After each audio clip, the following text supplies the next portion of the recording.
Okay, I'm sure most of everybody has heard of the bug assault, the little salt shooting uh, toy gun that you kill flies with. Well, the bug assault is kind of limited in what it can kill.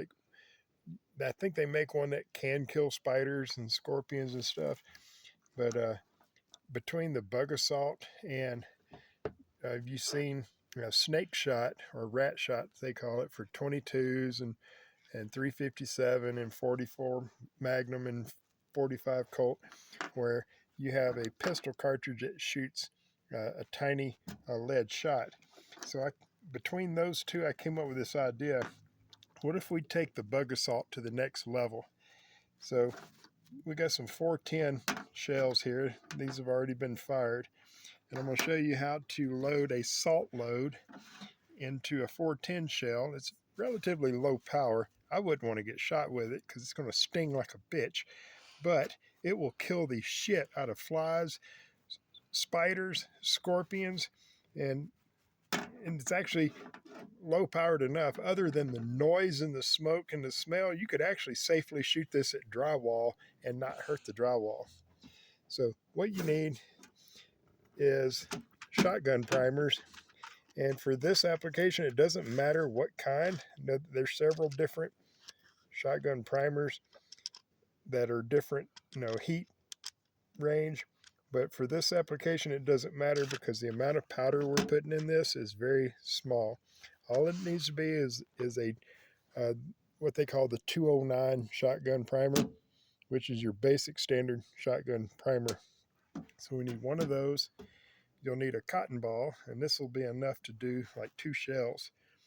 You'll need salt, spent shotgun shells, and right here I'm using a 1/4 inch drive socket extension, and the powder that I'm using is actually pistol powder, and we also use this when we reload 20 gauge shotgun shells. And like I said, 410 uses a very special powder when you're reloading 410, but since we're not reloading with lead and a wad and all that other good stuff, it's very low powered. Then you can pretty much just use any pistol powder in it or shotgun powder. And the amount that we're putting in here, this is what they call a dipper. And you can buy these in sets. And I ended up with this one somehow or another. And it's 0.5 cc's of powder. And I use 1, sometimes 2 of these, but we can do it with just 1. 1 is plenty. So what you have to do is you take your spent shotgun shell, and you notice how the petals of the shell are kind of rippled right there, and that's because it was folded over, crimped, and everything. So for this, we want to get rid of this. We just want a smooth shotgun shell in, so we're just going to take a knife and we're going to trim these down so that we have a nice smooth end on the shotgun shell. Doesn't matter if it's perfect. You want to get it straight as you can, but these shells are never going to be able to be reloaded again anyway after this modification to it. So that one's actually pretty straight, so we're not going to trim that one. All right, so first you got to get this old primer out. You just take this extension, stick it down in there, tap it with a hammer until it comes out.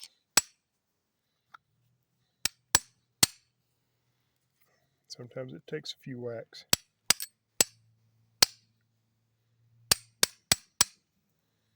All right, it's starting to come out. I may need to pull it out with pliers.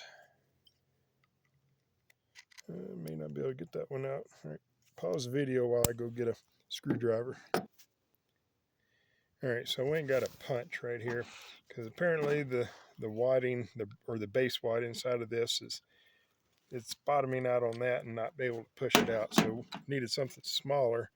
And then you see how the primer has actually a little hole right here in the center. That's the flame hole. So we're going to stick this down in there and find the center of that primer. And then we're going to shove it right out. There we go. Went right out. Now you want to put this one in, but do not hit this with a hammer. Just push it in with your finger like that. I mean, you can lay something flat on there. Do not put anything pointed like that on it, or you will set it off. You can set this on a piece of wood or a table. Take the flat side of the screwdriver and kind of give it a little light tap. I mean, you just want to make sure it's in there flush. It doesn't have to go perfectly all the way seated like it would if you were actually reloading this for shotgun load, but just as long as it's in there. All right, so the next thing we're going to do is we're going to take our powder. We're going to put 1 scoop of powder in it.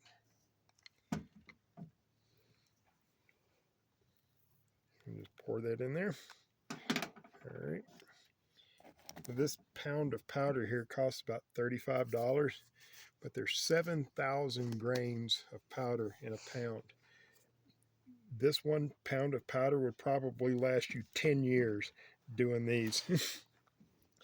So I normally cut these with scissors, but I don't have scissors with me because we're out camping in the woods. So I'm just going to do this with a knife.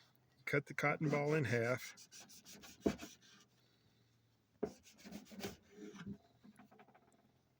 Okay, get my cutting board here. All right, so you cut it in half, and then you cut it in half again crossways. Okay. This is going to be your wad, and then it's also going to be what holds the salt in. So we've got the powder in already. So take 1/4 of this. Take your thing and just tap it down in there. Kind of pack it in. Now for your salt. I need a little cup I can scoop this out of. All right, we'll pour some salt into here. Now I'm going to put about 4 scoops of salt in there using the same little measuring device. And this is just basic table salt. And we'll go 5. The more salt you have, the thicker your pattern. Now, for this one, all you got to do is put just enough cotton in there just to hold that in, just to keep it from coming out. So we can actually take this piece, break it in half, stick it in there, and you don't have to pack this in tight, just like that. There you go. You have a salt load that will kill any bug on the planet. And I'm not going to test it here because we're in the campsite and there is other campers nearby. These are kind of loud. I mean, the primer itself is kind of loud. So we'll take it off into the woods later, and I'll set up a aluminum can, and I'll shoot the aluminum can just to kind of give you an idea of what it does. But the range on this is anything within probably 8 feet. Any bug within 8 feet is deader than a doornail. And you can shoot this out of a regular old single shot break barrel 410 shotgun. There you go.